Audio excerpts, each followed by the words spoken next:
songs aren't all that different. Perhaps you'd like to hear an oldies station. Oldies? Oh, what a relief! Oh, this is the most popular station in town. Wall-to-wall mini-tunes. You call them commercials. Here's that classic you've all been waiting for. The #1 request of the day. Armor hot dogs. Kids eat Armor hot dogs. Oh, wow. This is my fave. Skinny kids, kids who climb on rocks. Tall kids, sissy kids. Even kids with chicken pox love hot dogs. Armor hot dogs. The dogs kids love to buy. Hello and welcome to Drive-In Double Feature Podcast. I'm Nathan. I'm Ryan. And this is the podcast where we talk about 2 movies a week every Tuesday and Thursday. But before we get into today's movie, I want to talk to you about our Patreon. Over at patreon.com/Drive-In Double Feature Podcast, we have a bunch of bonus content over there. Right now, we are talking about the biggest box office bombs of all time. So if that sounds interesting, check it out. No main show content is locked behind Patreon. But getting back into Sylvester Stallone month, we have his next movie after Cliffhanger, actually the same year as Cliffhanger. I believe it came out later that year. It came out. It did. It came out in October of that year, and that's Demolition Man with Sylvester Stallone and Wesley Snipes, directed by Marco Brambilla in his first movie, and now he makes art films. So he only made I looked at his filmography. He only made one other movie beside this one. I know it's actually really interesting because I was going to look into it, and I think he made some movie called De-Restricted, which is just an anthology movie. So he didn't even make another full movie after this one, which is very interesting to start and end your career on this note. I actually had no knowledge of this movie really, other than know some passing things. Have you seen this before, Ryan? I have, yes. Okay, yeah, it's a classic in your household. No, but I wanted to see it back when I was working at Blockbuster. I rented it. Yeah. This movie gave me Running Man vibes beforehand. It's not a similar plot, but kind of a dystopian future kind of deal. And I mean, in this movie, Sylvester Stallone is a cop. Again, I don't know if you're tired of hearing that yet, but well, yeah, and that's not the last time we're going to hear about it. He's a cop. But he is a future cop in the horrible city of LA, and then Wesley Snipes plays a just insane evil person, over the top kind of cartoon character type. But what's that look? Oh no, I was going to say I thought it was funny. I can't think of another movie where the movie starts in the future and then they go even further into the future. I was thinking the same thing. It felt so weird because and we get 2 different displays of the future too, because the first future is 1996. And I want to say dystopian, but kind of both are. But this one's destroyed, riots destroying the city. And then the next one is a super clean society, but they're all repressed. So it's no matter what our future is, it's going to be a nightmare to live in. Well, we'll find out, because apparently it's going to happen in 10 years? Yeah, in about 10 years. And hey, we already have self-driving cars, right? So that's already one thing predicted from this movie. And this movie has some great predictions. I think that's one thing a lot of people remember from this movie is its great futuristic predictions. There's so many moments in this movie where, because like I said, I believe the future year was 2032, I want to say. Yeah, not 2022. Right. The thing I thought was weird is whenever there was a concept that was technically current times, people just acted so perplexed about what this what that is, or this is jumping way ahead, but when these future cops are dealing with Simon Phoenix, when they're dealing with him, they're like, okay, how do I deal with a criminal? And they're like, stop, get on the ground. Like they don't have any clubs, they don't have any guns or anything like that. And they're like, what do I do? Like even like the older people that are in this movie, like they don't say like, hey, this is how we used to deal with this problem, or what. I'm like, these people, they're like, because there's one character that's in their 60s or so. It's like, so he would have definitely been alive when John Spartan was running around. Exactly. That's what's so weird about it. It's like just in the span of 30 years, everyone forgot about violence and how to handle violence and like all these like weird concepts, like the idea of there being no more toilet paper left. And you're telling me that people are like forgetting that 30 years ago that we used paper to wipe our butts with.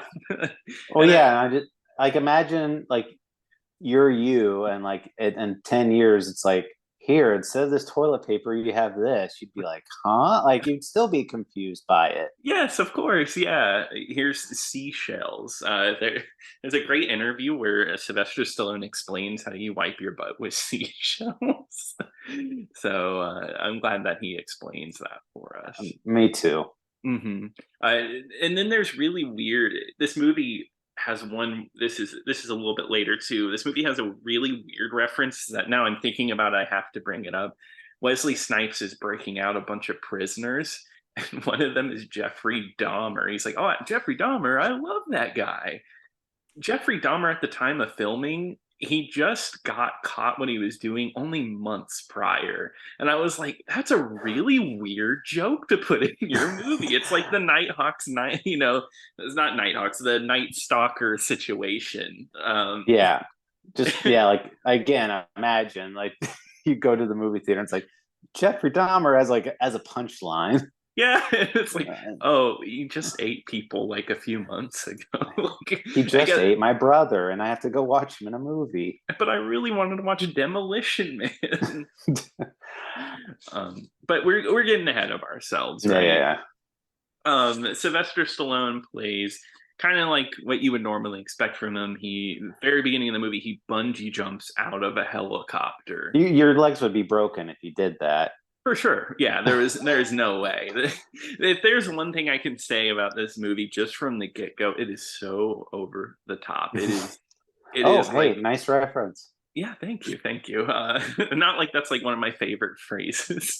I feel like I say that all the time. Well, we have to point it out just for this month only. Yeah, just for this month.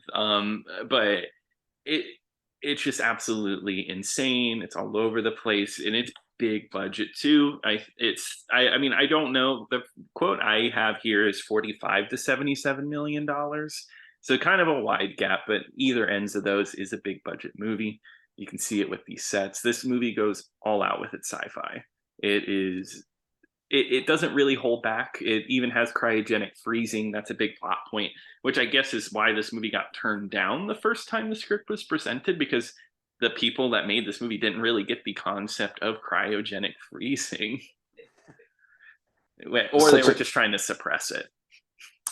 That was the real deal. They knew of what a great idea it was. They didn't want it out there on screen. Exactly. It was given to the Walt Disney Company at first to make it, and then they were like, "Oh no! Don't let that get out." There are some really impressive sets in there. Oh, yeah. I mean, just like the police station that's there, and just a lot of the futuristic type of settings look great in this movie. Yeah, no, and I totally agree. But what happens, the crux of this plot is that both of them get frozen. That's like the new criminal thing. You rehabilitate them in cryogenic freezing. And for whatever reason, Sylvester Stallone gets in more trouble than Wesley Snipes because he kills innocent people along the way. And Wesley Snipes actually gets a parole hearing, and he breaks out during his parole hearing. And he ends up in the society. It's utopian in quotations, but it's a dystopia as well, where everything's perfect, but nobody can curse, nobody can eat burgers, nobody can have beer. All things that are bad for you can't have. So Wesley Snipes gets pretty much put into, or I should say, Simon Phoenix gets put into a world of people that do not understand anything bad, and he can just totally take advantage of the situation. Oh yeah, and he's able to access certain areas of this city, but he's not sure why. But he's just like, oh yeah, I know that, and which they explain later in the movie. But it just, like I said earlier, he encounters a lot of these futuristic people, and like they have no concept of what violence is. Yeah. And it just, they're like, huh, like why is he killing people? They even say it's a murder death kill situation. Yeah, MDK. Oh my god, this movie is so silly. I think I have to admit this movie mixes two things. I like cop movies and sci-fi, so I really enjoyed this movie. I was really feeling it. It's not smart though. This movie could come off as smart, like to some people. I feel like, wow, look, it's predicting our future. This is what we live in. And no, this movie is a dumb action flick. Yeah, it's definitely. I'll probably say it's on one of the higher ends of the movies that we talked about this month. Oh yeah, for sure. It's just so ridiculous. I mean, we haven't even gotten into Wesley Snipes because I mean, Wesley Snipes' character is so over the top. It's just, oh hey, over the top. Oh, over the top. Great job. Good reference. Yeah, but he. The thing I kept thinking in my mind is like, I wonder, like, I want to see the alternate universe where Wesley Snipes plays the Joker, because I kept thinking, really, was that a thing? No, I was just thinking, like, I was just thinking of him, like, because I kept getting Joker vibes from him, like this is Wesley Snipes' version of playing the Joker. Pretty much, he's just an agent of chaos. He just likes killing and just causing harm to people, and you're right, he just laughs and enjoys it the whole time, and he's great in this movie. He really is, like, in like that like sort of Joker way of he's easy to laugh at while he's doing all of these horrible crimes. It's really funny that this year the movie came out, there was also Cliffhanger, which also had a really where the villain pretty much just steals the show away from everybody else. Yeah, and I mean, it's true. There's a good 20 minutes of this movie after the freezing where it's setting up it's just setting up his plot. Sylvester Stallone is out of the movie for a good chunk of time, which kind of took me by surprise. I thought it would be, it's a Sylvester Stallone movie. He's going to be the star always. And I mean, he comes back to being the star, but he is kind of gone for a little bit. Yeah. When he does show up, though, I do like it because Sylvester Stallone's character also has like a really foul mouth. So he just keeps saying like, shit and all that, all these, and it keeps getting tickets like every set. You keep hearing this like constantly throughout the movie. Yeah, because there's like the ticket machine, and it's like, you have been fined 1 credit because every time he curses, and it's a reoccurring joke, and I think they always use it at just the right time. Like it always works itself in at a good time. For me, it never got old. It was still funny each time because you'd forget about it for a second, and then. And when they would swear in the movie, you just hear the eh. Yeah, and it's in this movie's foul mouth. We talked about how Cliffhanger was very violent. This one's not the same type of violence, but it's very foul mouth and like sexual references. It's more of a comedy. I mean, it's got Rob Schneider, so it's guaranteed to be funny. Yeah, I was like, man, why couldn't Rob Schneider just have a bigger part? Why couldn't we have it Rob Schneider play Simon Phoenix? There we go. Or we get him a bigger part in the Sylvester Stallone movie in a few years. We'll see. Oh yeah, Dread. Yeah, which maybe one day we will talk about on here. But Rob Schneider has a very, very small part in this movie. He just does a little bit of comic relief. Yeah, he's the one that brings up the shells because Sylvester Stallone's like, how do you use the shells? And he's like, hey, he doesn't know the shells. And they don't make fun of him. Yeah. And I guess we forgot, or at least I forgot to name another huge star in this movie, Sandra Bullock. Sorry, Academy Award winner Sandra Bullock is in this movie playing a cop, but here's the difference with her. She loves the 20th century. She loves all things. She's even got a poster for Lethal Weapon 3 in her office, which is the best Lethal Weapon, right? Guys? Yeah. Yeah, it's got the most Joe Pesci in it, so yeah. I guess you're not wrong. That's the trio one, but no, and Sandra Bullock, you know what? I like her in this movie too. I feel like her. Yeah. Yeah, I thought she was funny. I actually enjoyed her. She got nominated for a Razzie for this movie. Really? Oh my god! I guess I disagree. I guess I didn't think she was. I mean, I didn't think her acting was all that great because she's fangirling out a lot in this movie, and I don't know. I wasn't that big a fan of her in this movie. I do like other Sandra Bullock movies, but not this one in particular. Oh my god! Next thing you're going to say, Blindside is better. Maybe Miss Congeniality. That one's better. Well, that's a 100%. But I do like that where there. This is skipping ahead, but there's a wild scene. Sandra Bullock and Sylvester Stallone really build a rapport together, and they end up sleeping like in the same apartment building. And there's that scene where she's just like, "You want to have sex?" And he's like, "Yeah, okay." Yeah. But then the sex is like they put on helmets and like link up to each other, and it's all virtual.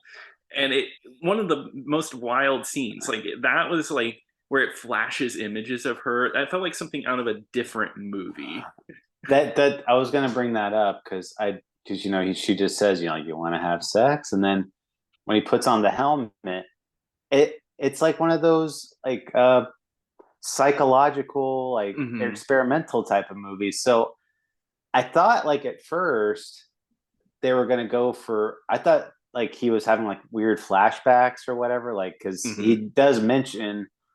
Like, oh, I had a wife and kid and all that. And which, by the way, that whole plot point gets totally dropped. Like, doesn't even get really brought up again. Like, at first he's like, I lost my wife. And they even mention he has a daughter somewhere. Because like she's like willing to go like, oh, we can look her up for you. And he's like, no, don't do it. And it's like, why not? I know. So it's just like, I'm just going to go with the rest of my life. But anyway, when they have the sex scene, it's like this flashing images of Sandra Bullock, like kind of naked, like moaning, and it's like really, it's like stuttering type of pictures. So it's like like that type of thing. Like it just keeps flashing on screen, so you never see like a complete image. And I was like, if sex was like that, that'd be horrifying. Yeah, it was like a nightmare. And obviously, it was Sylvester Stallone. But I think it's so funny that he brings up like he's like, oh, do you want to have like real sex, like physical? And she's like, ew, no, what are you talking about? Like, that's so funny that for whatever reason in this time everybody's just deemed like the actual act like, nope, never would do it. But they live in a world where you can't even shake hands. It's like COVID-19 all over again. Oh my god, it's predicting the future. But it's a pretty scary future because they say it's like you can't even you're not even allowed to get pregnant without a license. Yeah, you have to go to like a lab, right? And it like comes off as like an offhand joke where she's like, oh, I'm not even licensed, and it, that could be like a joke, but then you think about it, it's like, damn, this is dark. One of the best anecdotes in this movie is the one about Taco Bell.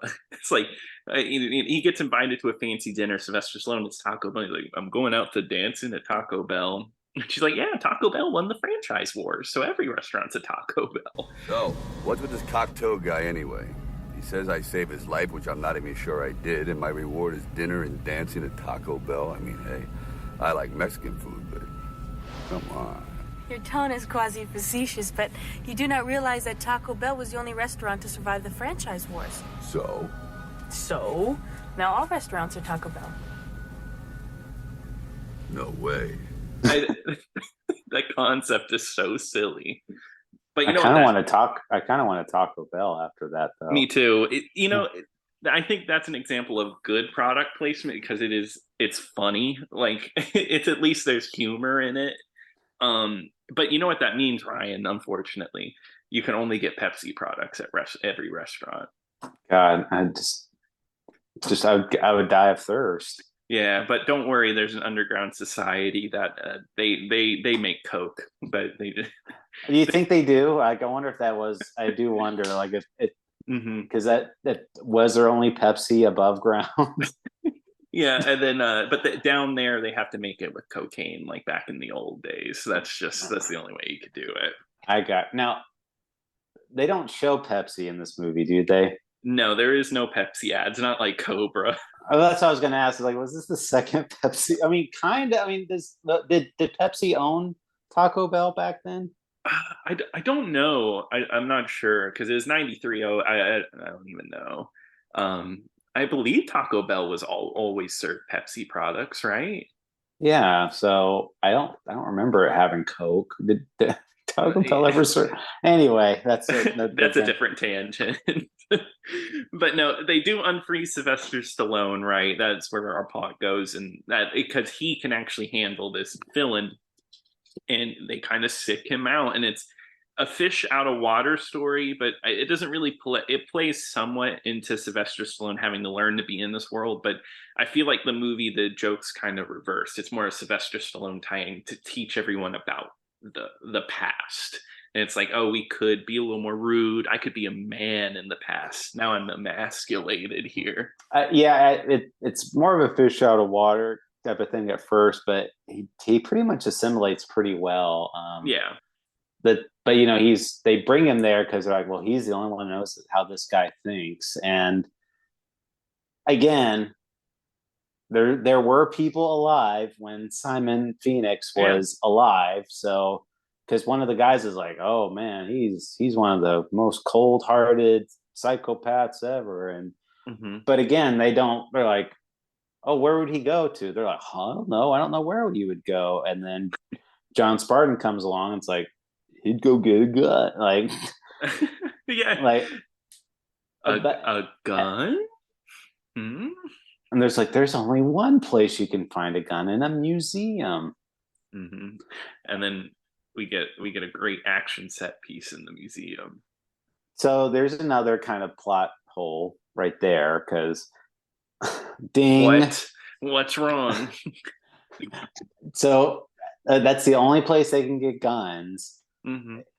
So you would think there's a very limited stock of bullets in there. You're right. Because I kept thinking that I'm like, wait, that's the only place in San Angeles, which is what it's called. Yeah. That's the only place where you can find a gun. So hence that's the only place where you can get a bullet. So, but yet they each have like 10 guns apiece and they all have like unlimited bullets. Yeah, no, you are absolutely right. I didn't even think about that. They have plenty of bullets. There's even a cannon that gets shot off at one point. Well, you would think the museum just wouldn't even carry the ammo there. They would just display the guns. I mean, I could see like a couple of bullets on display, like, oh, here's what a bullet looks like, or but not like an arsenal of bullets. Yeah, I love how he gets the weapons too, because it's like behind like unbreakable glass or like just really hard to break glass. So he literally gets a guy and just throws him over his shoulder and uses him to break the glass. Yeah, because he's kicking the glass and that guy comes over. He's like, oh, can I help you with something? Like just. And he's like, yeah, how tall are you? And then just throws him in there. But I love that because you can tell that he's about to explain how tall and how much he weighs to him before he gets thrown over. But God, that scene gets wild because, of course, Sylvester Stallone's there, and that there's like under the glass is like the destroyed area of Los Angeles. And they end up breaking the glass, and like then they're fighting in old Los Angeles and just blowing crap up. Like fire hydrants are blowing up, they're getting shot. It's a great time. Yeah, the museum scene's great. That's one of the better scenes in the movie. I agree.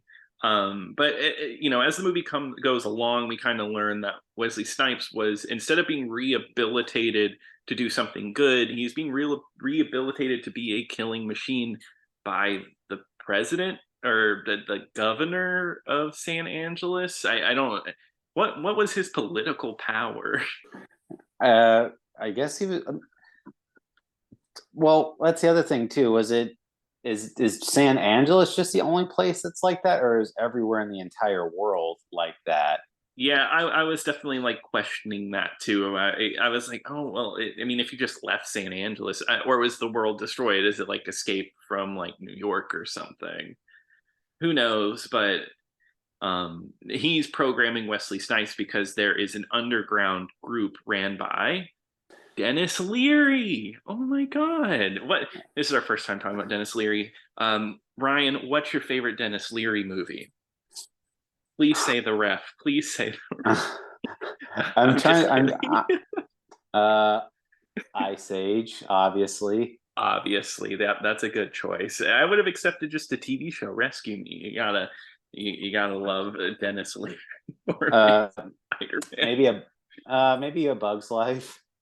He's in A Bug's Life. Who is he in A Bug's Life? He's the ladybug. That's right. Oh my God. Well, anyway, but yes, Dennis Leary plays a good guy in this movie, come to find out, because he's underground and he kind of runs a group of people that go up there just to get food because they're slowly dying out because they have real beliefs. They want to curse when they want to curse. They want to eat what they want to eat. I think Dennis Leary like has a whole speech about if I want to get colon cancer, whatever, I'll allow it. I want a heart attack, I can get it. I want to run through the streets naked while reading a Playboy. Exactly. So it's quite a riveting speech. But you know that is a funny scene though when they go down underground and yeah, because everywhere they go, like even the Taco Bell they go to, it's not Taco Bell food they're eating. It's like these little vegetarian things or whatever. It's like the size of like a potato chip, and it's just like this unidentifiable substance on top of it. And then he goes down underground and he finds a lady selling burgers, and it's like, oh my God, a burger. And he gets so excited and he's eating it and finds drinking a beer, and they're like, and so Sandra Bullock's like, do you see any cows anywhere? And then tells him it's a rat burger, and he's just like, all right, whatever. Like he just keeps eating it. Yeah, he doesn't do like the ugh, he eats. At first, he's a little questionable, but he goes to town on it. But here's the thing: how do they explain the beer part? They just get bacteria and yeast and some water, and there you go. You brew some beer. I guess so. Where are they getting the yeast from? You can grow some yeast. Do you see any bread animals around here? But I mean, there was bread for the burger. Oh, right. Where were they getting it? So they have a mill down in the sewers. They got a little like a bakery down there. You know what? That sounds nice. I don't know why they would ever want to leave. Well, I'm sure they do have bread because I mean, bread is vegetarian. No. They definitely have bread. I mean, Taco Bell, they have bread products. When they got the flatbread taco for a limited time. Yeah, maybe they got the cinnamon twists. And then I say, I'm sorry. But no, I mean, I guess getting back on track with the movie, I'm trying to think about what happens in the middle. It's honestly just a lot of like jokes. Sometimes Wesley Snipes gets in a fight. There's a really great joke about the President Arnold Schwarzenegger library, where that was just like an offhand joke. And then, we all know what Arnold would become. He wouldn't become president. Oh yeah, that was a funny line because they're like, who? He's the president. in the middle of their rivalry. Yeah. No, I mean, like I said, there was the sex scene afterwards, and then they finally come to find out, like you said, it was he's brought back, and so they have to confront the evil Dr. Raymond, played by Nigel Hawthorne. That's right, Nigel Hawthorne, everybody's favorite, who would be nominated for an Oscar yes, later that year. Yeah. Wow, big year for him, Demolition Man, and then the King movie. I forget the name of that movie. Oh, The Madness of King George. Yes, yeah. Thank you, Ryan. I think we brought this up on the Patreon. I think we brought up that movie. Yeah, you can hear us talk about that movie on our Patreon. Yeah, for like 2 seconds. Yeah, but yeah, it's funny because Wesley Snipes wants to kill this man because he's like, you brought me back for this, like, but he's programmed to not do it, so he just goes with the next logical choice and he just throws a gun to one of his henchmen. It's like, all right, you kill him. Yeah, and he shoots him cold blood. Like, I thought, like, most movies like this the bad guy the real bad guy would have to be protected by Sylvester Stallone. Like, Nigel Hawthorne's character would be like, oh, I know he's bad, but we have to protect him from Wesley Snipes. He's still a political leader. But no, they just cold blood kill him and burn his body, and he's out of the movie. That was such a brutal scene too, because they take this old man and just throw him into the fireplace. Yeah, I do like that Wesley Snipes here like riles up all of these people that have been wronged by by Sylvester Stallone. It's like, hey, we know who the real enemy is, him. So let's get him. But they go. The one part that's really weird for me is that they get together. They go down in the sewers to kill to kill John Spartan. And they fail miserably. Like, that action scene, like, bridges fall and like the enemies fall. I feel like Sylvester Stallone like wins that fight 100%. Oh yeah, you didn't think you think Sly's going to be looking weak in a movie? That's true. That would never happen. Well, I mean, like, I'm just thinking. I mean, I'm trying to think of the other movies. It's like Cobra definitely like killed everybody like with ease, and like maybe Tango and Cash, like he got like tied up and they were beaten up in the prison. But yeah, but I guess you never thought like I never thought he was gonna die or anything.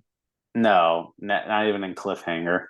No, and I mean in Cliffhanger he kind of got hurt, but he also like he pressed some guy into his flag tight. I think he can make it out of anything. Yeah, he's totally fine. Yeah. But the final kill of the movie where they killed Simon Phoenix, that one was a great kill. Oh yeah, and I think that's a fun action scene, and it all comes back full circle back to the cryogenic area, and it ends up being like a big fight, and he eventually does freeze Wesley Snipes, and he gets his head kicked off when he's frozen, like a Sub-Zero Mortal Kombat fatality. Yeah, that was great. Yeah, same year, I believe, right? Yeah, maybe Mortal Kombat came out a little earlier than that. But so there, 92. So the year prior, definitely taking notes for Mortal Kombat. Yeah, and then he said John Spartan wins. And then it's Master Chief, John Spartan. But I like at the end is Sylvester Stallone. Like, it reminded me of Rocky IV, because at the end of Rocky IV, Rocky ends the Cold War by telling them like, hey, USA and Russia. I love that. See, you're wrong, we're right. Let's end the Cold War. Yeah, he says that in Russia and then gets applause. But great scene.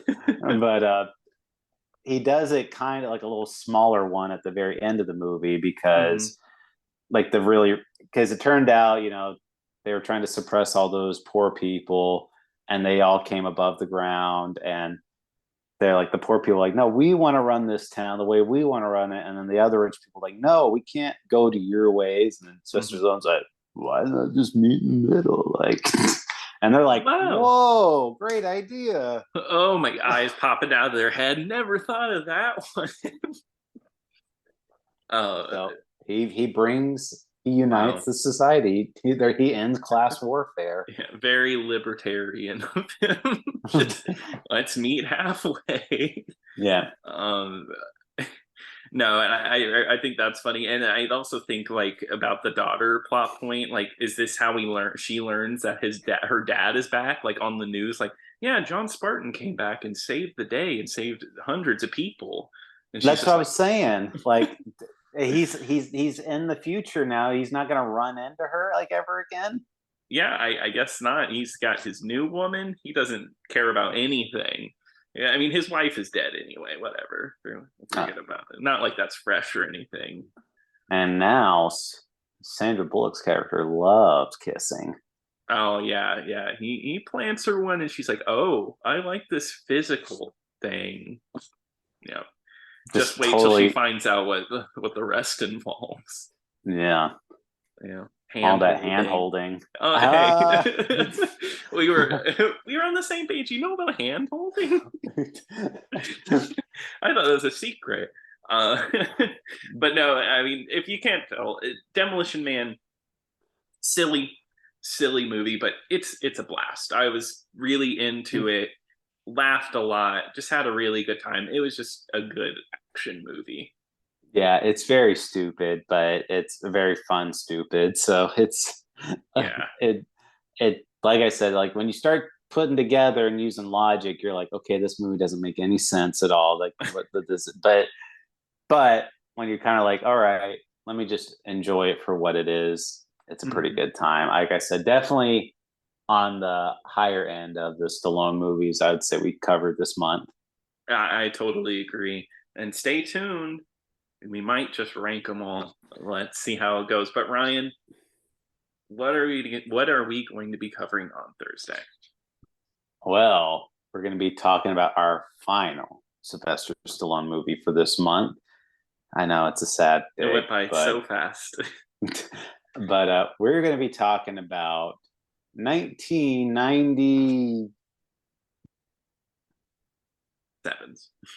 We're going to be talking about 1997's Copland, and that is over on Paramount Plus in the Showtime section, and you can watch it there right now.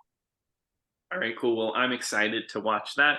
If you want to tweet at us, you can tweet at us at DIDFpod, and you can also email us at driveanddoubleFeaturePodcast@gmail.com. Also, excuse me, I said tweet. You could check us out on X. You could post us. Post us on X. Wonderful. But until next time. Until next time.